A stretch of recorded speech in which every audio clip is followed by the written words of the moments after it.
dream and our mobile aspiration.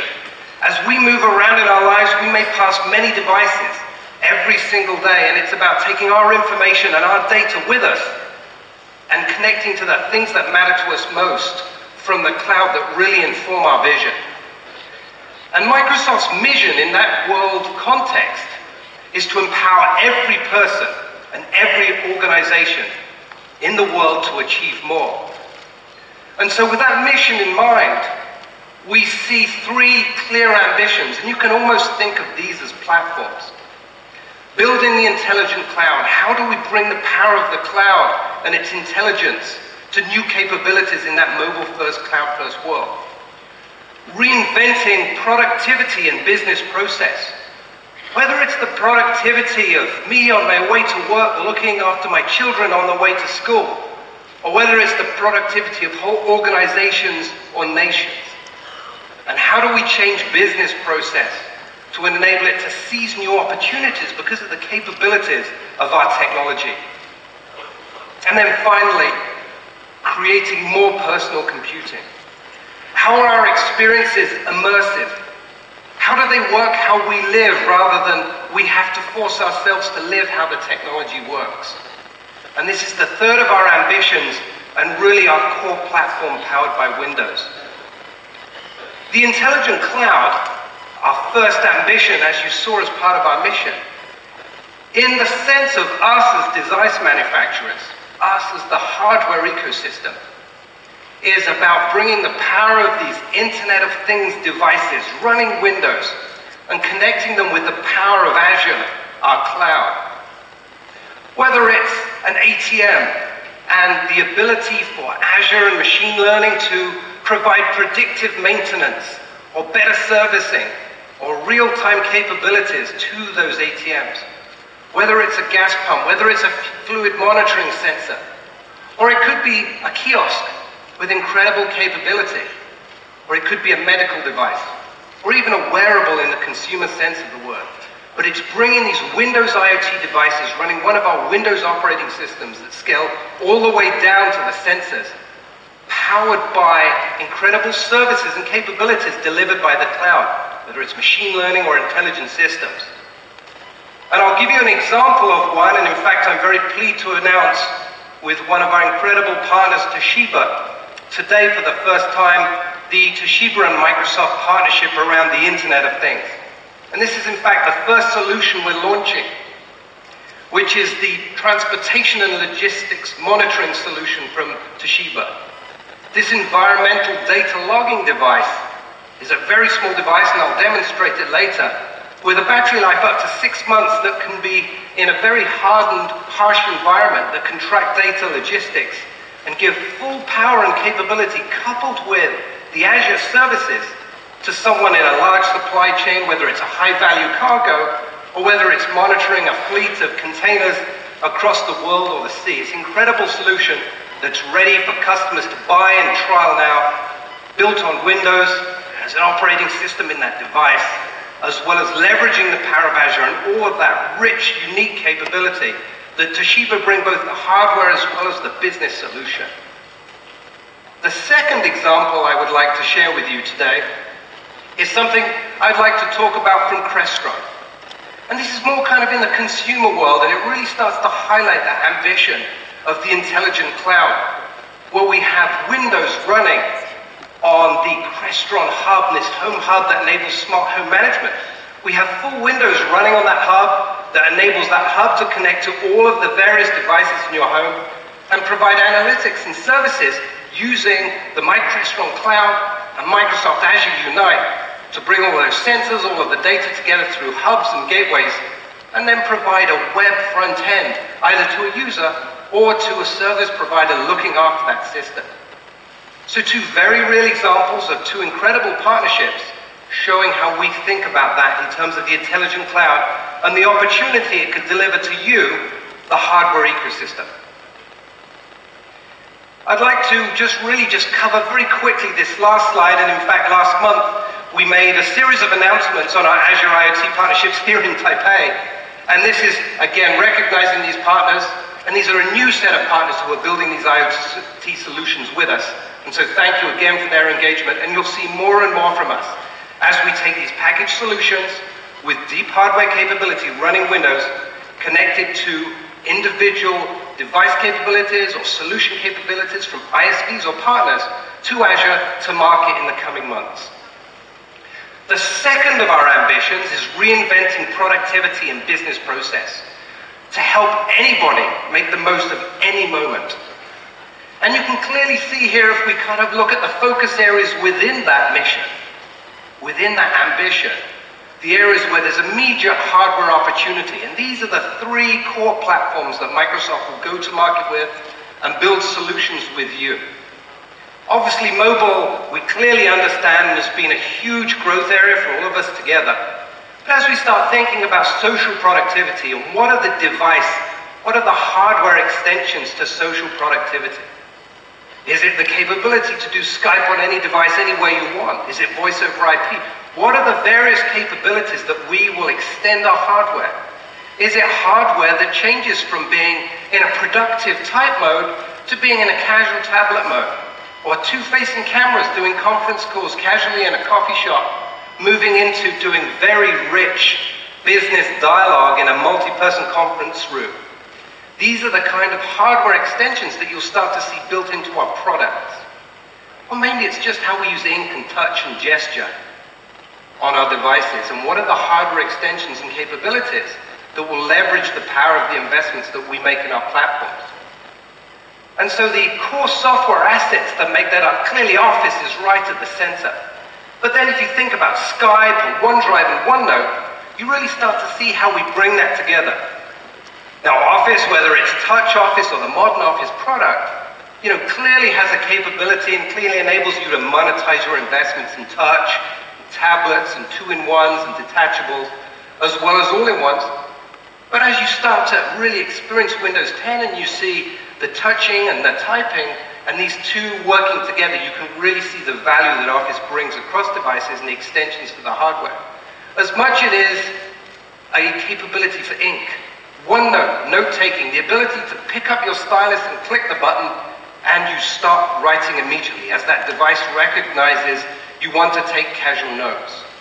These are the kinds of extensions and capabilities we're building into these software platforms, into reinventing productivity that provide very discrete, very tangible, unique hardware business opportunity for us together.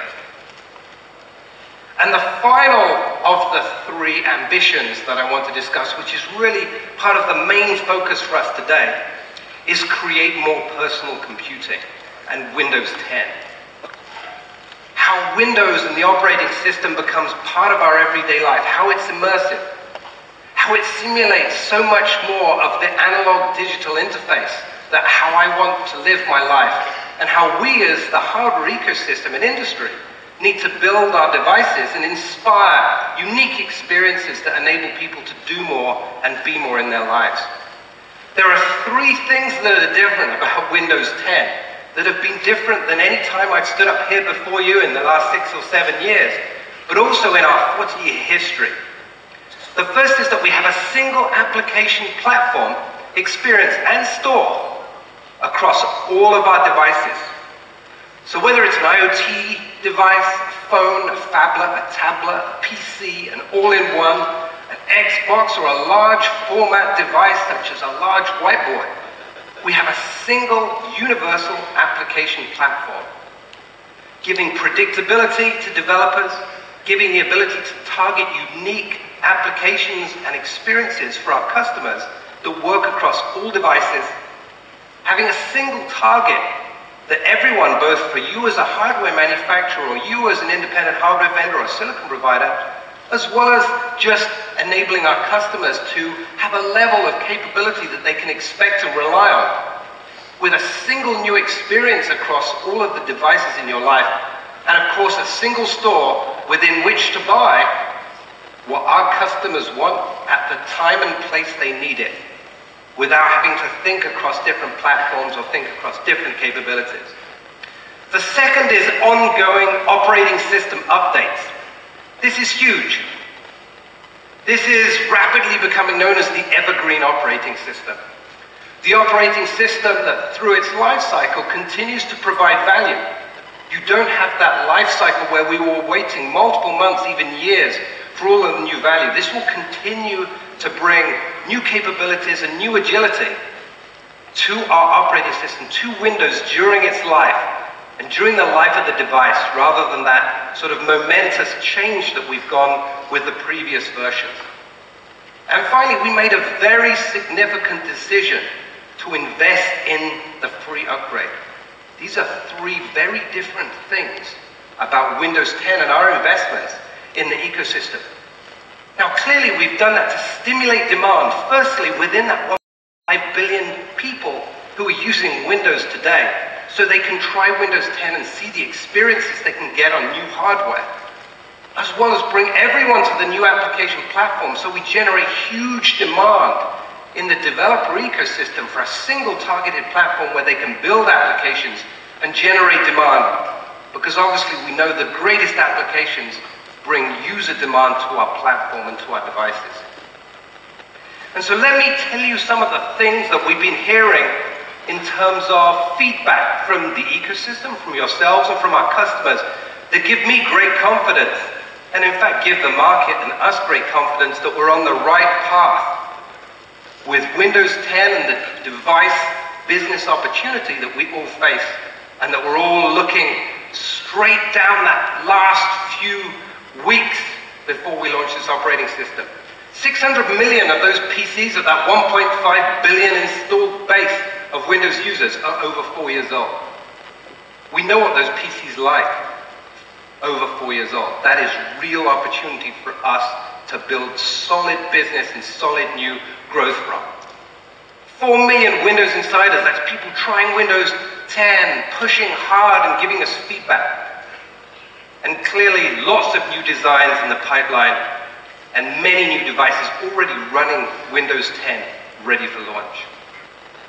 The press have given us phenomenal feedback too. You know, I'm so proud of what we've done as an ecosystem when the press are pushing on you and they're pushing on us. Tell us more about it. Tell us what are the things that are inspiring people. Tell us what's cool and different about Windows 10. And we've just got such great feedback. So without any further ado, I would like to introduce you to Tony and Windows. Thank you.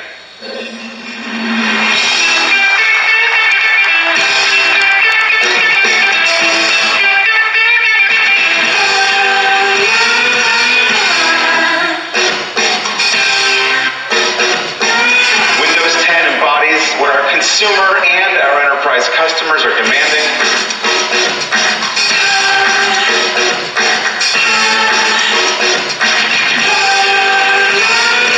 We will be making available a free upgrade. Cortana, we're excited to welcome you to the PC.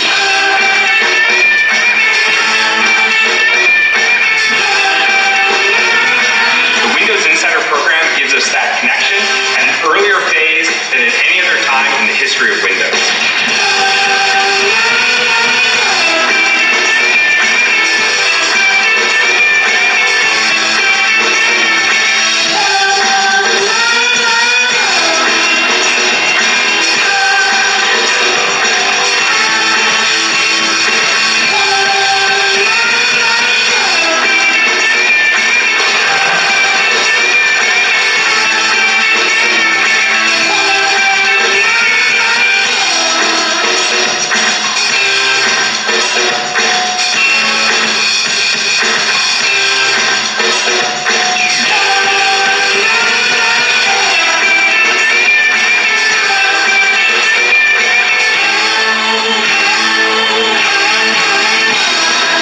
We want to move from people needing Windows to choosing Windows to loving Windows. Please welcome Tony Prophet.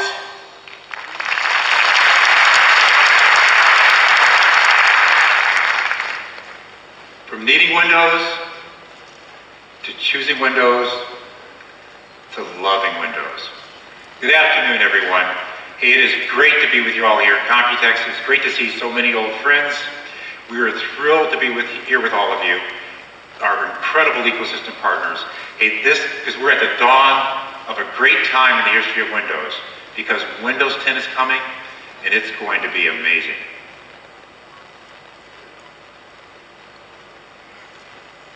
Now, Nick talked earlier about the Microsoft mission to empower every person and every organization on the planet to achieve more. Now, we're pursuing this mission through three bold ambitions. First, reinventing productivity and business process. Second, building the intelligent cloud. And third, creating more personal computing. We're interacting with technology should be as natural as interacting with a person, where voice, pen, ink, gesture, gaze, all help you achieve more in a way that's additive, natural, and intuitive. And Windows 10 will be the embodiment of more personal computing. Before we wrote a single line of code, we imagined the world that we wanted to create, and we distilled it down to two images. Images to guide us and to inspire us. First, we envisioned a workplace where experiences move seamlessly across devices, scaled for each, but familiar to all. Where it's easy to put down one device and pick up the same experience on another device effortlessly.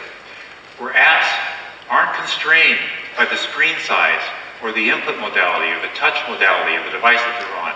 A workplace where large screen collaboration experiences are a direct extension of your business processes for communication, for calendaring, and for file sharing. Where businesses can trust that their data is secure and protected as the data moves between devices and apps, as it moves between the cloud and on-premise. And then we envisioned a home where the PC, tablets, phones interoperate seamlessly with gaming consoles and TVs. A home where the lines between the digital and the analog world are blurred and eventually erased. A home where the dream of holographic computing becomes reality. Our Windows 10 journey has been guided and inspired by these images. And the heart of our strategy is creating a single converged platform for all of these experiences. One platform. One platform from the headless IoT device to phones, to tablets, to PCs, to the 84-inch Surface Hub, and beyond to the world of holograms. One platform, one kernel, one device driver model, one development model, one store, one deployment and management approach. One platform powered by Windows Universal Apps. Windows Universal Apps with a guaranteed core API layer common across all devices. Write an app once and run it across all Windows 10 devices, with the UI seamlessly scaling across the screen sizes and across the input modalities. Buy an app once and use it on up to 10 Windows 10 devices. And we've got some spectacular new experiences coming to Windows 10. We're working together with a lot of great partners to embrace the new Windows Universal Platform. We're delighted to have companies like Tencent, Disney, Netflix, Line, and so many more working with us building amazing Windows 10 applications. We're going to help these partners do things that can only be done on Windows 10. Now, we're confident that building native universal Windows apps is the best way to deliver a really unique, a really compelling experience that scales across device sizes. But we're also enabling developers to reuse code to create Windows apps. The apps that can call native Windows APIs and get access to features like store search discoverability, live tiles, notification, locations, in-app purchases, even Cortana, and get broad access to the Windows 10 installed base as it grows through our store.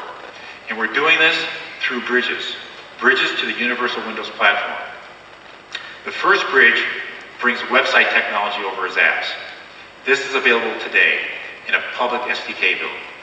For websites, the intent is simple. Take advantage of native Windows APIs opportunistically from your website distributed through our store, and invoke the website as an app. Second, there's literally millions of programs out there that leverage long-standing Windows technologies like Win32.net. We're bringing technology that allows existing Windows applications to be distributed through the store, giving them access to the store promise, and generally allowing them to reuse code. Now, this bridge is also coming soon. Third, we're working to help developers reuse code from Android apps. This bridge is also coming soon, and for now, I want to be clear, apps developed in this way will only work on Windows 10 Mobile. And finally, tools are coming to help reuse code from iOS apps to create Windows apps. So what should be clear is that we intend to make it much, much easier to reuse code, a broad range of code, and bring that content to the Windows 10 platform and distribute it through the Windows Store. One store with apps, games, music, movies, TV shows, and soon desktop software and much more. We're supporting the widest array of payment instruments, of course credit cards, but PayPal, Alipay, Bitcoin, and importantly, and we think is a differentiated way, is mobile operator billing, including soon PC mobile operator billing without a SIM card. More than 90 mobile operators signed up in more than 50 locations around the world. We're also going to offer a store specifically for business. Now, our goal in the midterm is a simple one: getting 1 billion users highly engaged on the Windows 10 platform over the midterm. So think about 3 years. A critical first step is upgrading our installed base. Today, there's about 1.5 billion Windows devices operating around the world. Now, some are on XP, a few are on Vista, a lot of them are on 7, a growing number on Windows 8 and 8.1, and our strategy is simple: upgrade as many as possible of these devices through a free upgrade to Windows 10. The offer is going to be open for 1 year, and the upgrade is free for the serviceable life of the device. Eligible devices include those running genuine, underline, genuine versions of Windows 7 SP1 and Windows 8.1 Update and Windows Phone 8.1. So this Monday of this week, we began accepting reservations for the free upgrade. Around the world, a new Windows icon began appearing in systems trays of tens of millions of PCs. The Get Windows app. And this app will make it really easy to take advantage of this limited time offer to reserve your free upgrade to Windows 10. Clicking on the Windows icon or the notification will open the Get Windows 10 application, launching the app. The app is a great way to learn more about Windows 10. It's a great way, it's great tools to check the compatibility of your machine with Windows 10, and it's an easy way to reserve your free upgrade. If you don't see the app, go to windows.com and click on Reserve Upgrade. You'll be taken to the upgrade page, which will explain how to discover and activate the app. Alternately, it will explain why the app might not be present. For example, the version not being eligible, like XP, or the machine is domain joined, or the device doesn't have we cannot detect a genuine Windows operating system. So this reservation process was engineered for our installed base of genuine machines. Now, what about the machines that are currently being sold today? We're working super hard with our partners. That's you, all of you, to ensure that machines being sold today will upgrade smoothly to Windows 10. So consumers can buy 1 and get 10 free. And all of this is anticipation of the big day. And that day is July 29th, 2015. The dawn of Windows 10 around the world. On that day, those who reserve Windows 10 will begin getting their free upgrades. New 8.1 devices will have access out of the box to the upgrade. New devices pre-installed with Windows 10 will begin being sold. So here's a short video to remind you of some of the incredible, amazing features of Windows 10.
So together, we are going to build amazing new devices that are going to empower people to create, discover, learn, share, and play in incredible new ways. We're building Windows 10 to deliver on 4 consumer promises. First, deliver on the fundamentals, what people expect out of a powerful operating system, like performance, compatibility, of course security and reliability. Second, making Windows 10 feel tailored to you. Personalized, delivering the most personal and natural experiences, like Cortana, which introduces natural language interaction to a broad range of devices from the phone all the way up through the PC, including features like contextual search and reminders, and cool things like proactive suggestions based on your needs, the context, or anticipating your intent. Third, lighting up an amazing range of devices, embracing all the devices that people have, from the technologies like Continuum, which can sense whether you're in a mouse and keyboard input mode or a touch-first input mode, and adjust the UI accordingly. It's also why we're improving things like the gaming technology performance, bringing things like DS12, and then bringing Xbox content and Xbox features to the PC, enabling gameplay streaming and Xbox Live services on the PC. And finally, Windows 10 promises to give users new tools to simply be more productive, like our new browser, Microsoft Edge. It's designed for the modern web, with great features like writing directly on a web page, annotating or typing on a web page, and being able to share those annotations, or having Cortana right there whenever you need her.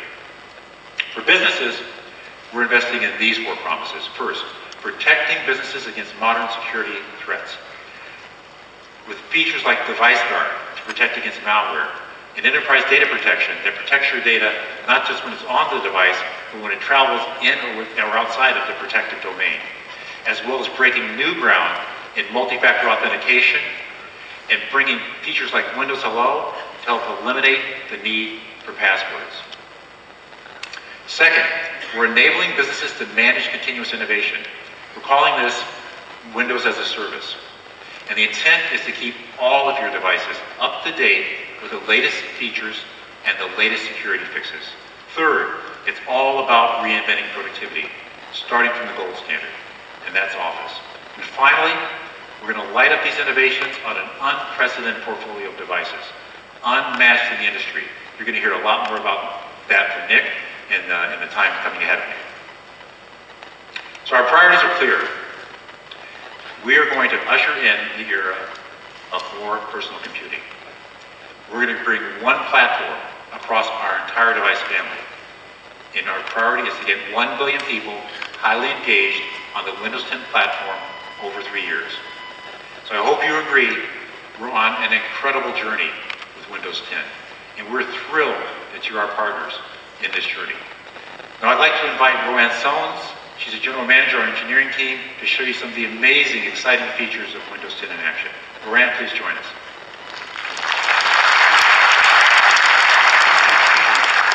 Hi everybody, my name is Roanne Sones. I'm part of the Windows engineering team, and I'm specifically responsible for managing our partner and customer ecosystem and input into the Windows 10 product. I've been on this journey with many of you since the start of Windows 7, carrying that on into Windows 8, into Windows 8.1 update, and now ultimately with Windows 10. It's something that I'm very excited about. I'm bullish about what we've done together with Windows 10.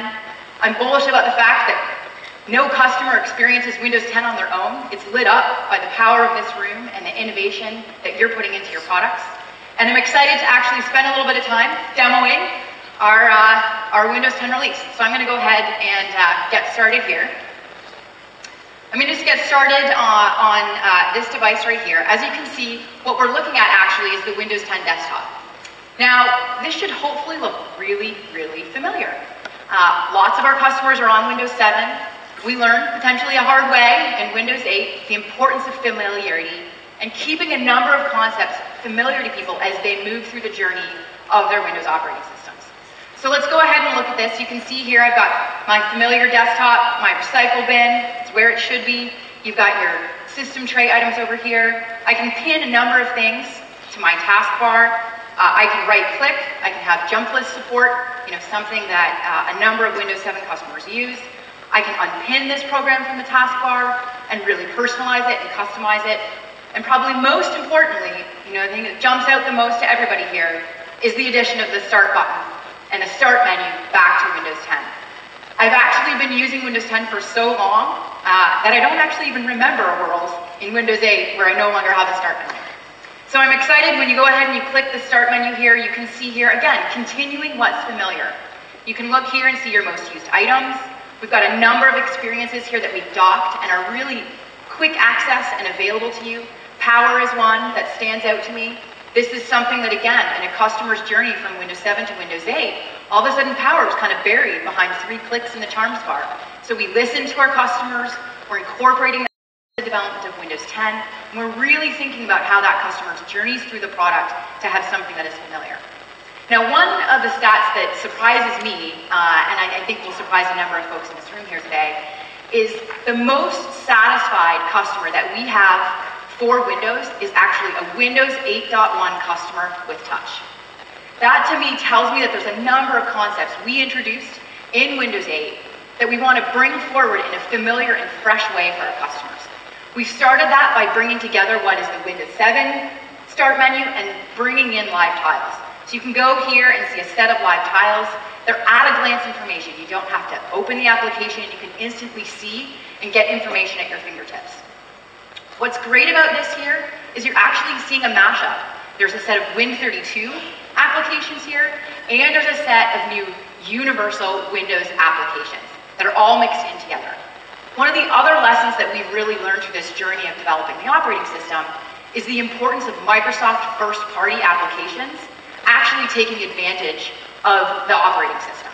So what's exciting about this, you can see here, as part of this experience, I'm just going to scroll up. You can see here I've got my traditional Win32 application, but what's great about this is we're also investing in a set of universal Windows applications with Office that are going to be touch first, that are going to be optimized for a more mobile experience, touch first experience, and scale great down into not just your PC experiences, but into your 2-in-1s and into your tablets.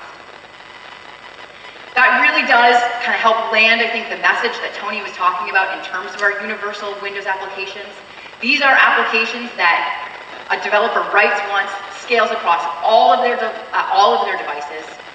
It's one store, you submit it once, and it literally scales to everything. That flywheel, that motion, that efficiency for a developer, that's something that only Windows has to offer, and that we're excited to see the developer flywheel get started. So maybe what I'll go ahead and do here is there's a set of universal Windows applications that come pre-installed and for free as part of Windows. You can see a few of them here today. I'm going to go ahead and click on Maps. You'll see that Maps, as you would expect, it loads full screen. I'm going ahead and I'm just going to click on our locations. You can see exactly where we are here in the TICC. This is something that is as expected. As a Windows 8 customer, they gave us feedback, it loaded full screen, but what you can now see is that we've kept the taskbar. There was a challenging moment when customers were transitioning from Windows 7 to Windows 8, where all of a sudden they felt like they lost their controls, they lost their way on how to navigate. It no longer kind of felt familiar. So we're making sure that we continue some of that heritage from Windows 7 forward into this experience. What's also great, I'm just going to go ahead here and click on the left-hand side, you'll see favorites. Din Tai Fung. So this is sort of interesting. So Din Tai Fung is actually a restaurant that we held in Bellevue, Washington in the USA. It's renowned for having epic lines. It's a hugely popular restaurant. And it was actually, the home of Din Tai Fung is here in Taipei. And so when I was asking my friends, ultimately, where should I go? What restaurant recommendations should I have for my Computex 2015 visit? They recommended to me that I should go to the original Din Tai Fung. What's interesting about that is I actually had that favorite on my phone. I saved that favorite on my phone. And now here I am using my PC. And because of the syncing that we have with the Universal Application Platform up to the cloud, that's now accessible and available to me here on my PC. Automatically happened, everything done in the background. Another interesting thing here that we've done with our universal Windows applications is we've made them a lot more like your more traditional Win32 apps. So I'm going to go ahead and drag top app bar, and now all of a sudden you can see that it's windowed. Now there's really not that big of a difference in terms of how a customer would interact with a universal Windows app versus a Win32 app. You see that it's also pinned down here on my little taskbar, so it really is pretty interactive and familiar to those Windows 7 customers. I'm going to go ahead and snap the app here on the left-hand side.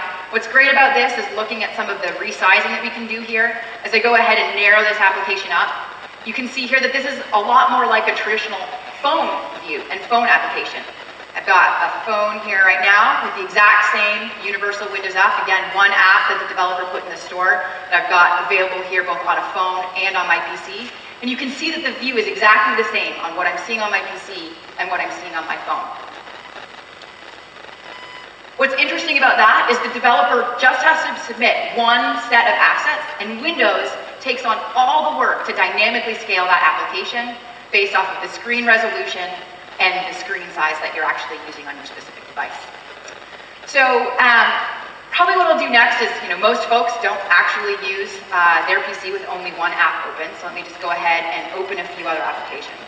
I'm going to open our Insider Hub here, and I'm going to go ahead and I'm going to open File Explorer, and let's go ahead and open Documents. What's interesting to me is I actually never shut down my PC anymore. I just keep adding apps and apps and apps. I've got literally tens, if not potentially at times, hundreds of things open on my desktop. Alt-Tab is my friend. I use Alt-Tab all the time to navigate between the different files and folders that I have available. Telemetry data that we actually had in terms of how customers, not Roannes of the world, are using Windows is that only 6% of customers actually knew about the Alt-Tab shortcut. That is just astounding to me when I think about the efficiency that it makes for me and how I'm using my device, and the inefficiency that we now have in Windows, where customers are spending lots of times minimizing, maximizing in order to navigate the different applications that they would have open on their PC. So what we've added in Windows 10 is this task view. If you go ahead and click on the task view button on your taskbar, you can instantly see a new view where we visually describe all of the applications that a user has open on their device. Single click, you can go in and instantly access and bring an application to the forefront of focus for that specific activity that you're completing. Now I'm actually going to stay here on the Insider Hub. I think this is a pretty interesting app. And I'll actually just take a minute to talk about the Windows Insiders. So if I think about my personal journey within the Windows group from Windows 7, Windows 8, and into 8.1, and now Windows 10, there's two things that stand out to me which are pretty starkly different in terms of the development approach that we've been taking for Windows 10. And that's the creation of our Windows Insider program, and it's also the creation of our approach to flighting in development builds of Windows. We are being more transparent and more collaborative than ever before in how Windows 10 is being developed. We have over 4 million Windows Insiders that are actually helping us get pre-release builds. They're testing out those builds. They're making future recommendations on what they want to see change. And this is all happening while we're actually in development. I felt previously you'd develop it, keep your fingers crossed that you had the right customer input in mind, release it to the world, and then you kind of wait and see. Now they can be involved, those customers can actually be involved while we're developing the product to give us confidence that the Redmond view is actually a view that the rest of the world is looking for in how they use Windows on devices. So let's go ahead and look at this specific Insider Hub app. This app is actually one of the ways, and hopefully there's a lot of insiders in here. I can't quite see all the hands in the air, but the Insider Hub app is one of the ways that we actually communicate to our Windows insiders. You can see here we've got some quests. You can see some interesting things here in terms of announcements. We highlight a number of folks within Windows who are actually helping us and part of the engineering team. You can see alerts and specific things that would be available as part of the product, and then you can see your insider profile. This is actually a demo account because I look at this and I see that it says that I've provided 0 Windows feedback and 0 upvotes, and I have to attest that I'm a much better Windows employee than what my demo test account says here. So let's go ahead and look at the quests. I talked a little bit about Task View as a way of actually bringing that Alt-Tab functionality to the masses for people who aren't comfortable and familiar with keyboard shortcuts. I'm actually going to go ahead and click in the Snap quest. Quests are things, they're guidance we give to our insiders to help direct them to new things that we've put into each one of the subsequent builds. And so in particular, I want to talk a little bit about the Snap feature, because this is another way that customers really resonated in Windows 7 and Windows 8 in terms of how they actually access and interact with applications. So Snap is a feature where you can put windows side by side. You'll see here I'm full screen. It tells me to open a few windows. I'm reading kind of the steps here as a Windows insider would. We've already completed that. So let's go ahead and snap the window by selecting it. I'm going to take from the top of the app bar, snap it to the left-hand side, and you'll see that Windows 10 automatically suggests, because we can tell that you're trying to compare 2 applications side by side, to say what is it that you want of the applications you have open you want to compare to. I'm going to go ahead and click Documents. Now what's interesting here is I actually think it's common to have 2 versions of File Explorer open, so I'm going to go ahead and go to my File Explorer view here. I'm going to dock this to the corner this time. You'll see it snapped in the lower right-hand quadrant, so we have quadrant support. This is an innovation in addition to what we started in Windows 8. I'm going to go ahead and click Documents. Now you can see it's super easy to essentially drag and drop and move files back and forth between my 2 file folder views. So this kind of gives you a snapshot, I think, in terms of just how to interact with your applications. Now, to me, the Windows Insider program only really works if we actually have proof points of things that we've done differently, feature changes that we've made as a result of their input. So I want to actually spend a little bit of time going back to Task View here, and I'll talk specifically about some of the changes that we've made in our implementation based off of the customer feedback we've been getting throughout the development. You'll see, in addition to seeing the applications I have available, you also have a view of 2 desktops. So I'm going to go ahead and click my second desktop. What's interesting here is this is actually my personal desktop. At Microsoft, your work device is kind of your personal device. You take it home with you every night. It's something that I actually use in the evenings as I'm multitasking between work and personal. And I always used to have those awkward moments where I'd bring the device back in, take that back into work with me the next morning. My day commonly starts with a meeting, as I'm sure many of yours do as well. I'd project up, and then all of a sudden the history of whatever it was I happened to be doing yesterday evening at my home, was on display for everybody in my meeting to see. And so what I've actually got here, and what I've actually done here, is separate that out now in Windows 10. I can have my personal view, so whether I've got my photos of my kids, whether I've got games that I'm actually searching for them, it's a richer way of basically separating out what I've specifically done here versus what I can do on my work desktop. Now that's how I've chosen to work with multiple desktops, but I'm sure that customers are all going to basically create their own ways. So I want to go back specifically to what I want to go back to my first desktop here and talk a little bit about some of the feedback that the Windows insiders asked us about. They gave us feedback that they wanted to be able to easily navigate between desktops. And so what they specifically talked about was, let's go ahead and, I want to be able to take an application that I've got here, I want to be able to drop it in a desktop, can go back to my desktop here, and now you can instantly see that the File Explorer has now navigated from my first desktop into my second desktop. They also gave us feedback that they wanted to be able to instantly create a brand new third desktop. So I'm going to go ahead, click File Explorer here, go into the new desktop, drag and drop, and you'll see here that I now instantly have created a brand new third desktop by just dragging and dropping my files. I'm going to go to my keyboard here, Control Windows arrow, and you'll see that we can now quickly and easily navigate across the various desktops that you would have open and available. Now, one of the interesting things that I mentioned in terms of the volume of insiders I've had with 4 million people is our ability to actually run experiments. So one of the interesting things that we did was we weren't quite sure how to think about the taskbar. Should the taskbar show you all the applications that you have available across all of your desktops? Should it really be that global view?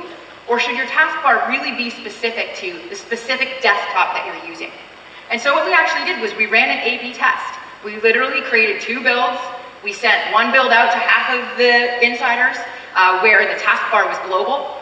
We sent another build out to the other half of the insiders where we said the taskbar was local. And then we actually understood telemetry on how they were using it. We surveyed them, asked them for their feedback. We asked them how satisfied they were with the experience. And then we added up all of that feedback to then inform, right when we were developing the feature, what decision we should make. And it was actually interesting. It was resoundingly strong to call out specifically that the way people wanted taskbar to interact was within your local desktop and not show everything that was globally relevant. We then took that feedback, we also applied it to alt-tab. So when you are alt-tabbing, that's now a localized view within that desktop as opposed to the breadth of what you have available across all of your desktops. So that's just a snapshot in my mind of a few of the things that we've done based on insider feedback and a few of the things that we've done to really take familiar experiences, bring them forward into Windows 10 and freshen them up in new ways. I kind of go back to the quote that we actually heard Satya say where he said, we need to take customers from needing Windows, to choosing Windows, to loving Windows.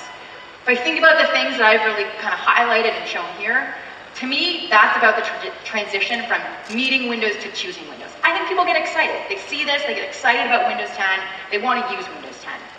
The reality, though, is that going from choosing Windows to loving Windows needs to be something more. It needs to be something more personal. I think about when I use the love word, both in my personal life as well as around devices. It needs to be something that gets me really energized, really excited. I believe our strategy and how we are working with you to enable that is through more personal computing.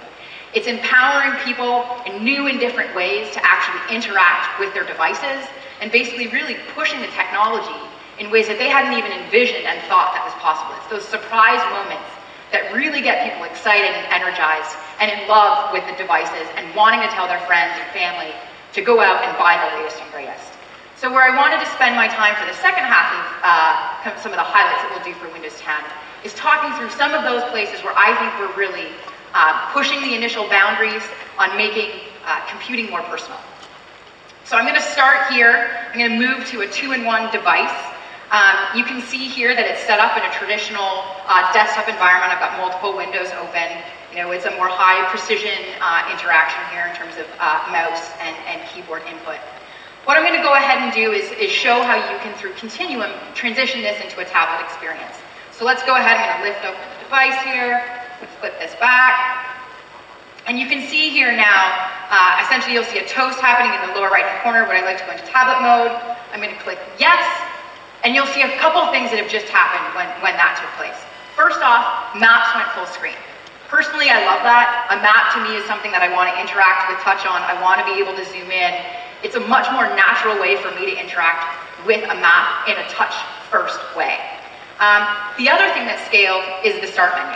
So I can click the start button and you can see here that my start menu is now gone forward into a full touch mode. We're kind of embracing what was great about the Windows 8.1 experience, where our highest satisfied customers were experiencing with touch.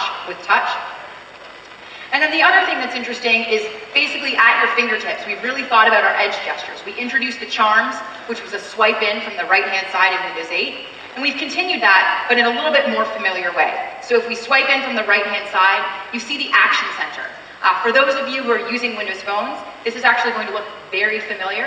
That's because it's the exact same code. As we've thought about getting that kernel, that core of Windows down into a really tight, small unit that scales across all devices, there's a bunch of things that can be shared in that core. The notifications and Action Center is one example of those. What's also great about this is if I dismiss a notification on my PC, then when I go to my Windows phone, that notification is also dismissed. I don't get asked a second time, about that same event. We've got awareness of you as the user and your identity as it scales across your devices. If I go ahead and swipe from the left-hand side, so this is again, another gesture that we've added. You'll see here that we've basically gone into that task view, that Alt-Tab mode, so you can see all of the applications that you have open and available to you. Alt-Tab is a pretty hard thing to do in a touch-first mode where you don't have keyboard, and so it's now a very quick and easy way of empowering customers to get a more empowered and personal experience. So I'm going to go ahead and go back to my map here. I'm going to go and toggle back from my more touch-first and immersive experience. You're going to see the same toast or notification on whether I want to exit tablet mode. I clicked yes to that. That toast is something that the customer can actually choose to automate so that it automatically navigates between the two modes of Windows. Windows as an operating system is really the only operating system in the world to actually dynamically change our user experience and our application experience based off of the state that you're in the device. I'm thrilled about the collaboration that we've had with you in terms of bringing this experience to life. Your existing 8.1 devices are going to light up with this experience in Windows 10. And then when I think about the new devices for Windows 10, the push to adopt touch into more form factors, the innovation we're seeing in hinge designs, as well as the software work that you're actually doing to really key in and trigger off that hardware event so that that dynamic transition from a more precise input method to a touch and immersive input method is handled on behalf of the user. So thank you for the hard work that we've got to really make Continuum a great experience across a range of devices. The second more personal experience that I wanted to talk about here actually keys off of some of the work that we've been doing with our new browser for Windows 10, which is Microsoft Edge. There's a set of features. First off, the Microsoft Edge browser is something that needs to be blazing fast. It's compatible with the web as we know it today. But there's three things that I think it does that really empowers the way customers would want to interact with the browser. The first is reading mode. This is your ability to take any web page and with the click of a button in the upper right-hand corner, stream that down into a much cleaner way of actually consuming and reading the content. The second thing is contextual interaction with Cortana. I'm actually going to talk about Cortana in a little bit, so I won't demo that in detail right now. And then the third piece that I think is interesting here is the concept of pen and touch and inking and annotating on the web and sharing that with others in the front. So what you're actually looking at here today, this is our Windows.com homepage. You can see that it's highlighting Windows 10. The thing that I love about the highlight here is the first thing it's doing is saying, shop now, go ahead and get that device, that 8.1 device, and have confidence that that's going to work for you. I'm actually going to get started on this using mouse and keyboard because I think that's the opening price point experience for how many people are going to go ahead and experience Microsoft Edge. So I'm going to go ahead and click on Shop Now. You can see here that it highlights a great set of 8.1 devices that we're all excited and ready to have capable for Windows 10. I'm going to go ahead here and I'm going to go ahead and make an annotation. So I clicked in the upper right-hand corner. You can see here now that you have commenting on web pages, so I can click on the comment and I can talk about how, good typing here, this great lineup.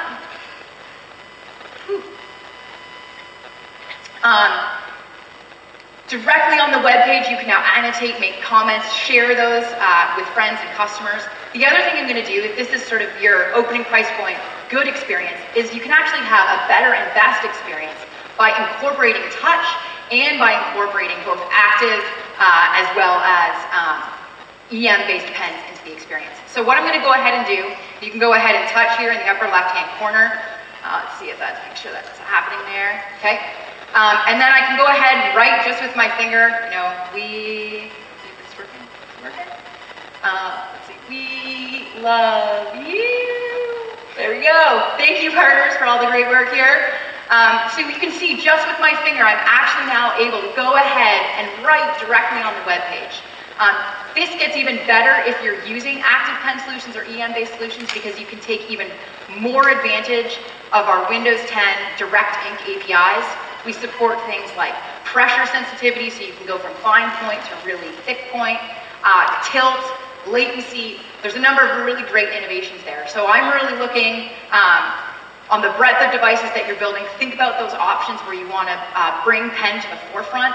and really explore some of the great investments that we've got for Windows 10. I know we've been doing that so far today, and I'm excited about the breadth of devices that Nick's going to talk about that are going to take advantage of some of these technologies. So we've talked a bit about, we've talked a little bit about Continuum. We've talked a little bit about Edge. The next thing that I maybe wanted to talk about here is Windows Hello. So this is an interesting scenario. If I think about one thing that everybody commonly does on their device, it's the need to log in.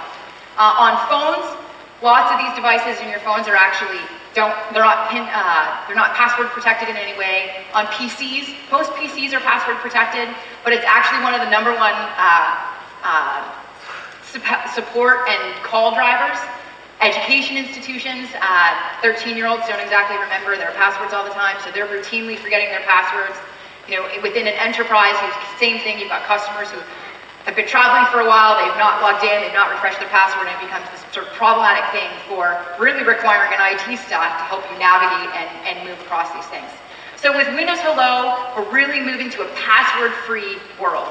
I've gone ahead and logged in my profile. It was actually a very quick and easy thing to do. I'm going to go stand in front of my device here, sit down at my desk, make sure I'm looking at the camera. It instantly senses me and logs me directly into my desktop, purely based off of my face. Pretty exciting. So I'm going to go ahead and lock this. What's great about this is using our biometrics framework for Windows 10. So this happens to be an Intel RealSense IR-based camera. It also has 3D capabilities. But you can also use fingerprint, iris, a number of things. So there's a real opportunity here, I think, to innovate in terms of the different designs that you guys can think about putting directly into your hardware. So I'm going to go ahead and do that one more time. Come, I sit down, log into my device, sees me, excellent. What I'm actually going to show here is an application. Let me just pick the source, pick our camera. So you can go ahead and see me. I look super eerie. You know, I'm kind of alien-like right now. What this is actually showing you is this is the infrared. It's basically picking up the heat of my skin. We can see here, let's go ahead and dim the lights. And you'll see when we dim the lights, it changes nothing about how I look. Nothing at all. So that's great, because the reality is when we think about how people are going to interact and use this, they're going to be in all kinds of ambient light settings. Whether they're inside, whether you're outside, whether you're getting ready to watch a movie in your home, we need to be able to support that across a whole bunch of ambient light scenarios. So that gives me really great confidence when we think about these IR-based solutions. Another interesting thing here, again, is the importance of actually having enterprise-grade authentication. This is so that people can't spoof you, and so I have again, same thing, I look like a creepy alien when you look at me through an infrared camera. I have a supersized headshot of Roanne. I don't encourage you to actually print like supersized faces of yourself.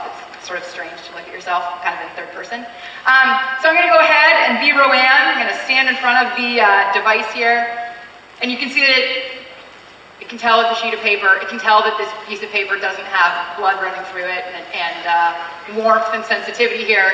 I'm going to go ahead, drop the picture, shows me, and then again, it instantly logs me back into the experience. So it's more secure. Yeah, it's exciting. It's more secure.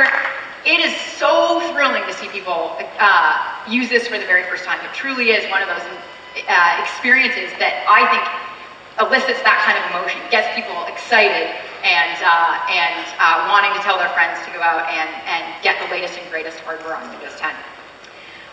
So the next area that I wanted to spend in terms of things we're doing together for more personal computing was to talk a little bit about Cortana. You've seen this in some of the videos. I'm just going to go ahead and show you here. Cortana is actually, she is familiar probably to you if you're using a Windows phone. She is truly the first personal digital assistant. We're going to be bringing her from the phone and into the PC. Again, that's that concept of the universal Windows platform and being able to have a whole range of experiences shared across your devices.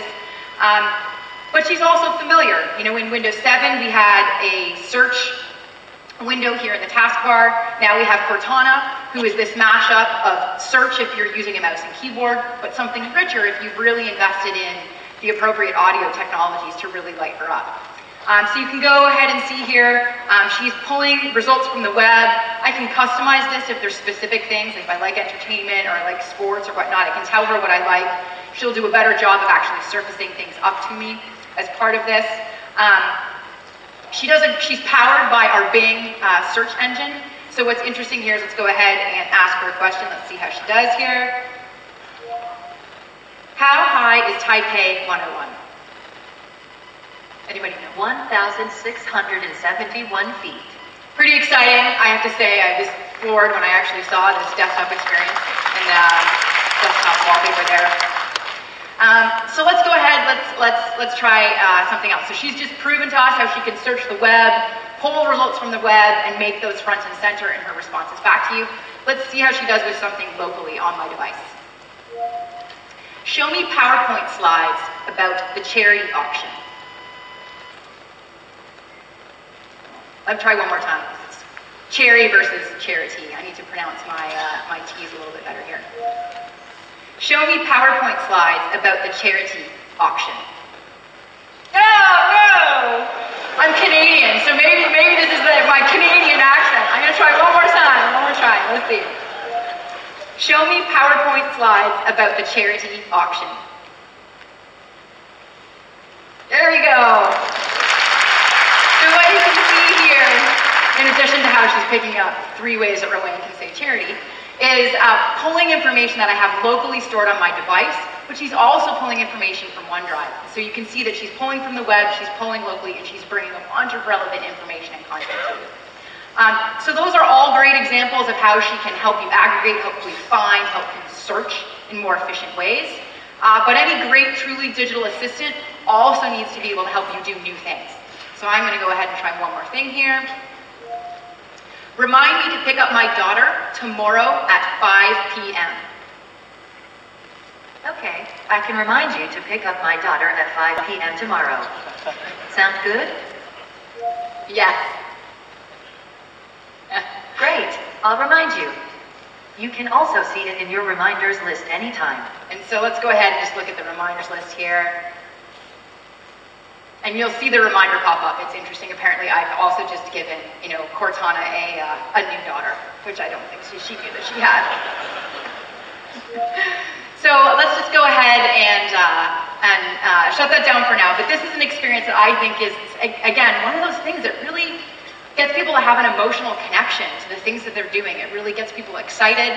I'm thrilled about some of the work that we've had collaborating with a number of you. As you think about the sort of audio quality, the microphone arrays that we're putting into these systems and these devices, I think we're going to have a really great lineup in Windows 10 that's Cortana ready across a range of devices. Sorry, I didn't get that. That was a lot for you to get, Cortana. That was a lot for you to get. So the last area that I want to talk a little bit about is DirectX 12 and gaming investments that we're making for Windows 10. So when we actually, from a Microsoft history perspective, we pulled all the operating system divisions together to start Windows 10 development. In doing so, we pulled the Xbox team and the Xbox operating system team into the same team. What's been great about that is that we've now been able to take all the horsepower, all the assets, all the great work that the Xbox OS team has done, and we're now able to bring that into the work that we're doing from an overall PC perspective.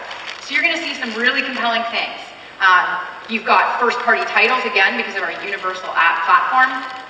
First-party titles that are actually coming from Xbox are now going to be available on your PC. We can preserve your state, so you can be playing an Xbox game, pause it, you can go to your tablet or to your other device, get started on that same game, and we'll know where you are. We have the context from when you paused it on one device, your console, and got started using that on your PC. We're sharing entitlements, we're sharing basically your profile across your Xbox into your PC environment. We're even making it possible to use your Xbox peripherals with your PC. And we're even doing work to stream in-home over the Wi-Fi network your Xbox games onto your tablet and tablet devices, which is great because you can now have a more, less, I would say, capable tablet, but being powered by the horsepower of your Xbox. So those are a set of things that we're doing. What really lights that up in Windows 10 is DirectX 12. This is a fairly low-level platform technology for us. As I mentioned, this is a set of graphics APIs. I constantly actually hound our team for where we're doing a bunch of low-level hardware work, and if you don't have a very visual way of presenting this to the customer, then I really push on, okay, well, why are we doing this work? So I have a pretty compelling video here from one of our Chinese development partners. And there's three things I really want you to look for in this video. The first is how quickly this developer was able to take their DirectX 11 app and get it ready for DirectX 12. The second thing is I want you to look at the visual experience.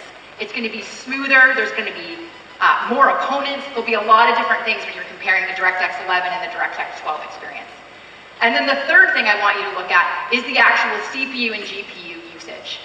We're seeing up to 50% less CPU time and up to 20% less GPU time for essentially performing the exact same task between DirectX 11 and DirectX 12. What that means and what that translates to for the customer is that they're now going to be able to get way much more battery life on a single charge because we're not having to actually intensely use the processors as we were previously having to do on DirectX 11. So take a look at those three things. Let's go ahead and roll the video.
I want to say thank you. I really deeply believe that our ability to go from needing Windows to choosing Windows to loving Windows is something that only we can do together. It's going to take a marriage of our software and hardware to truly make that happen. Thank you for your commitment to Windows 10, getting ready for July 29th. This is a big deal for us to accelerate getting these devices out into the hands of customers. And I'd like to, with that, bring Nick Parker out on stage, and he's actually going to walk you through some of the hardware that you'll see this holiday season.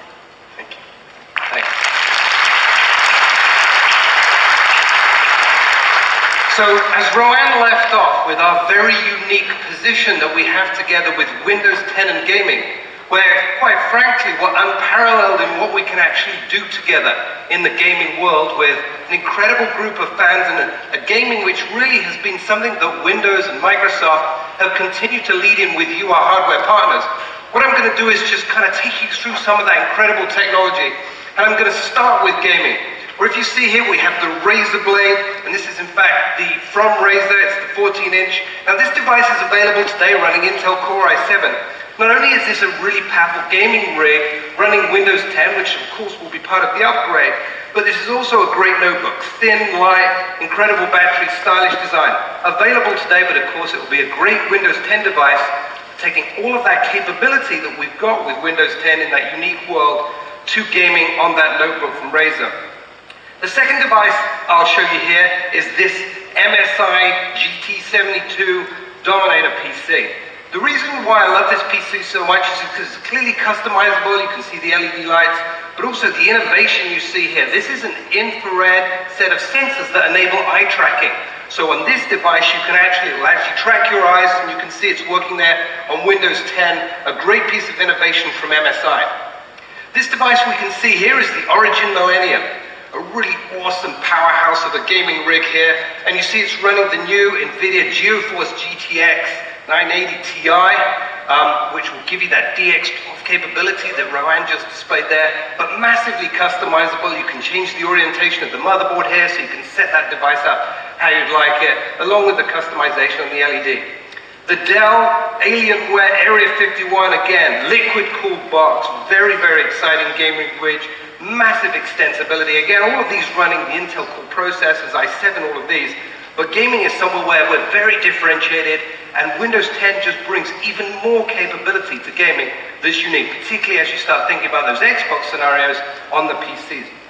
The next category, and this is a category that we've all enjoyed so much growth in the last year, growing at over 50%, and that growth is not stopping. So any of us who've partnered together on Windows devices in the 2-in-1 category, we've seen growth of some of that tablet volume moving to 2-in-1, as well as 2-in-1s, really bringing touch and type to the PC notebook experience as well. That incredible hinge design on the Aspire R13 from Acer, that beautiful Gorilla Glass surface there, you can see the metallic finish on that. The Asus T300G running Core M from Intel. Again, this is just such a beautiful device. You cannot fail to be wowed by the thinness and the beauty of this device. I never get tired of showing this device off, but it's a beautiful Windows 10 experience you can see running here. Now, all of these devices are available today and will continue to give you that great upgraded experience. Here we have the Lenovo ThinkPad Yoga 14. Like the S3 version, and again, this fully convertible 360 hinge that Lenovo have brought, which will really bring Continuum to life. So you can go out and buy this today in Windows 8.1 update, upgrade it free for Windows 10, use Continuum, and then use various other capabilities, and obviously things like Skype with the multi-array mics. This also has pen and stylus, so it worked very well in that model. This is the celebrated HP Spectre X360, beautiful design. Again, you can see the very high resolution glass, very thin, great battery life. This is in fact the Core i7 model. Beautiful design with that incredibly nicely machined CNC aluminum casing. Very beautiful design, winning lots of awards. Beautiful PC. So this is 2-in-1 category. And then just to finish here with the Toshiba Z20T. And this actually has a huge battery life in terms of this device here. Over 15 hours and a pen. Great horsepower machine and 2-in-1, so detachable as well. This is a growth category. It'll keep growing. You'll see more and more announcements from us and our partners. But again, these are phenomenal Windows 10 experiences. Now this kind of next area that we've got here is showing you some of the growth that we have in new partnerships. This device is actually from an OEM called Cube. And this is the Cube i7, it's an OEM ODM. This is a detachable device here. As you can see, very nice design, but starts to show where you start seeing growth in the ecosystem. As people realize the business opportunity from our growing capabilities in terms of enabling and working with partners such as Intel or NVIDIA, you really start to see the breadth in partnerships and people building their businesses on Windows. This is the M-Door 8.9-inch, again, really nice tablet. We've seen some great success in these devices and well celebrated. We have some very, very aggressive Windows and Office pricing and licensing programs for people who are building these devices. That's the M-Door 8.9. And then another device here, we have the Lengda H200. Really nice notebook, again, in that 11.6 form factor. Beautiful design. You kind of have this brushed metallic finish. Two more devices, again, that we've seen announced very recently. This is the K-Touch L9301 Windows mobile phone. And again, as you saw, that Windows 8.1 phones will get the free upgrade to Windows 10. Nice design, obviously dual SIM. This is the China Mobile 4G LTE device. And again, these are super partnerships. These are new partners that have come to the Windows ecosystem in the last year. This is the Q Mobile Noir W1. Again, nice Windows phone, very portable in this size, and people bringing new phones to market and building their businesses on Windows.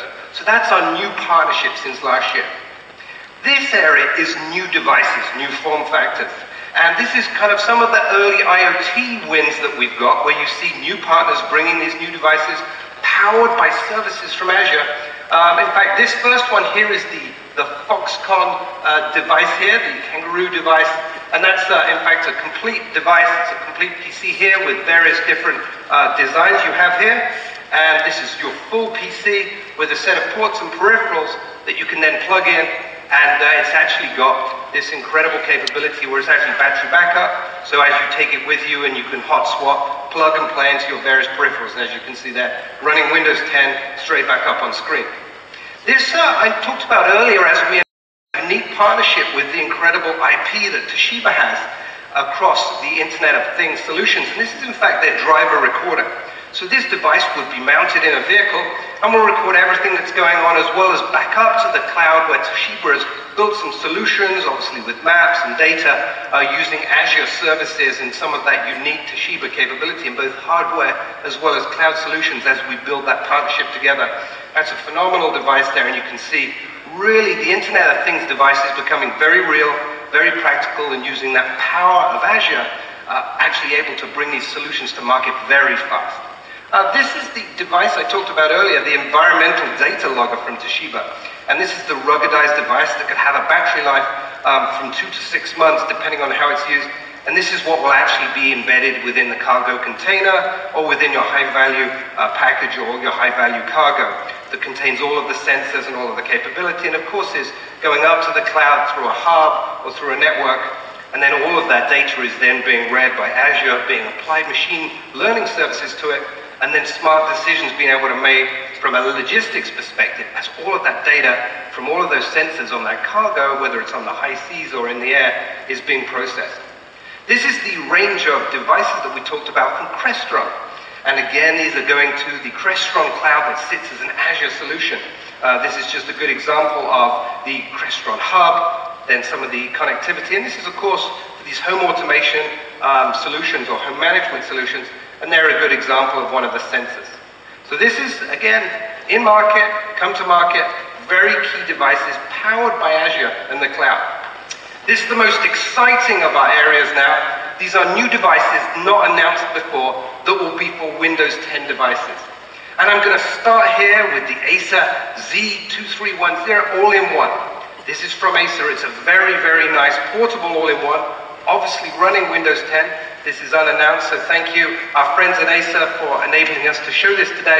As you can see, very nice portable all-in-one, running Windows 10, and a super addition to any living room, or in fact, a great desktop. And these portable all-in-ones, particularly with the mobile battery technology, getting more and more popular. This is the new ASUS T100HA. Again, very nice device here, super popular device. We saw incredible success together with ASUS as we took this to market in the last year. Again, the detachable, running Windows 10. Continuum will really bring these devices to life, particularly if you start thinking about also their use with Skype and so on. Now this device here is certainly one of my favorites today, which is the ASUS Zen All-in-One 240. And I just wonder if the camera can come in close here, because this really does start to show how you, our hardware ecosystem partners, really do a phenomenal job about putting some of that technology. You can see these infrared 3D cameras here in the bezel of the glass, really bringing the power of Windows Hello in 3 dimensions to your PC. And so obviously running Windows 10, their beautiful design has 6 speakers in that. The team at ASUS just down the road do such a great job. The next couple of devices I want to show, this one I think you've seen before. This is the Dell XPS 13. In fact, when this one went through the Forbes editorial team, they said they would let go of their Macs for that device. But the thing I really want to show you, apart from that wonderful glass and the carbon fiber surround, and this is new. This is the Dell XPS 15. So this is the bigger version of that product, and it has this incredible Infinity Edge display from Dell. That's a beautiful design. Look how thin that is, carbon fiber, but a tremendous notebook, particularly in that very, very popular 15-inch size. The next 2 new announcements that I'd like to make in terms of this momentum of Windows 10 hardware are these 2 devices from HP.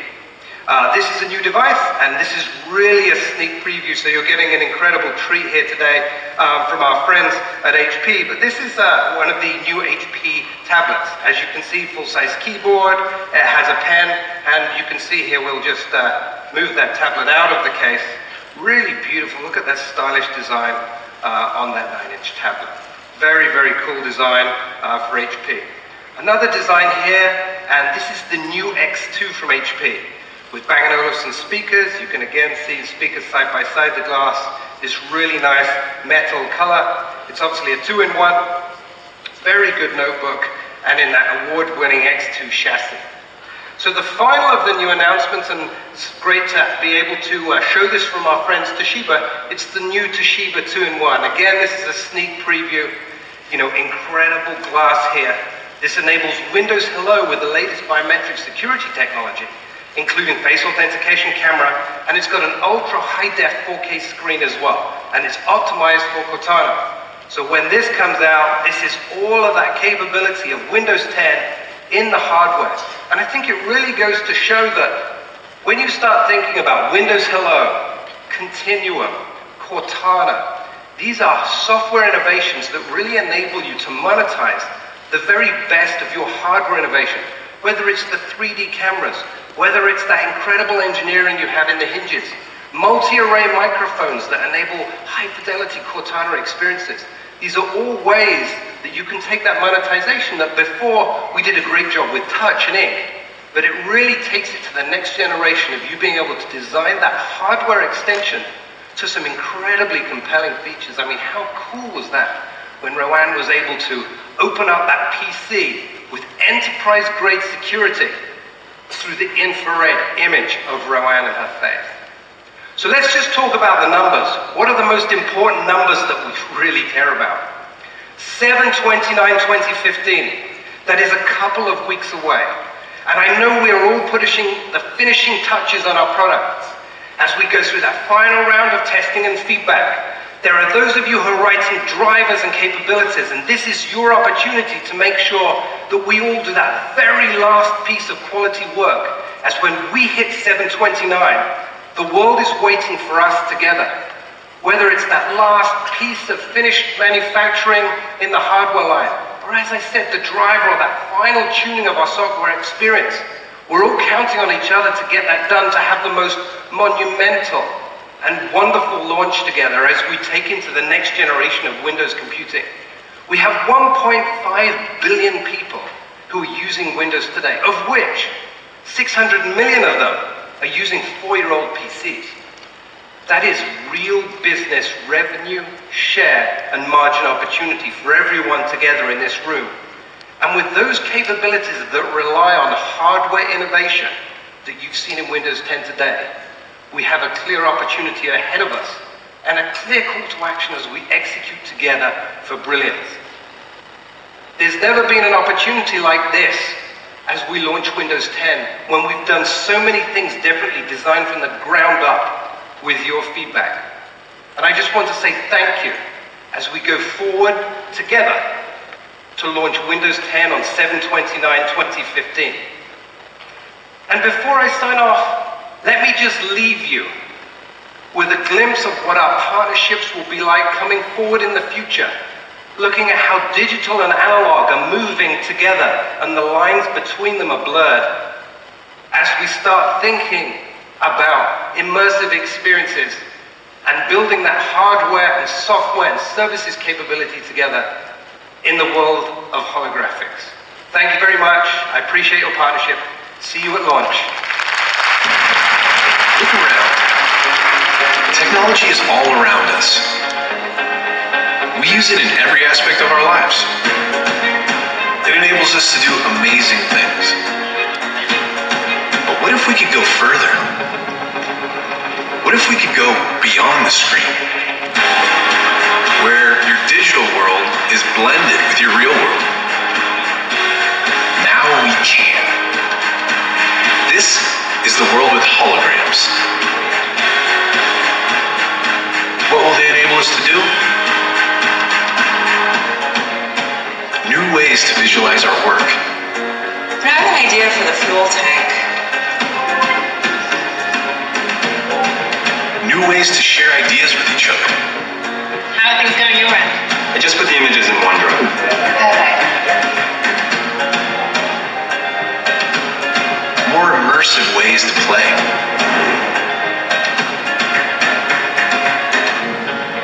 New ways to teach and learn. So put the new trap in the place of the old one. Now what? And tighten here and here.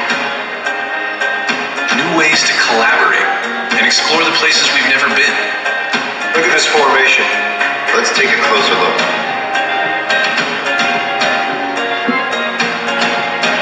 And new ways to create the things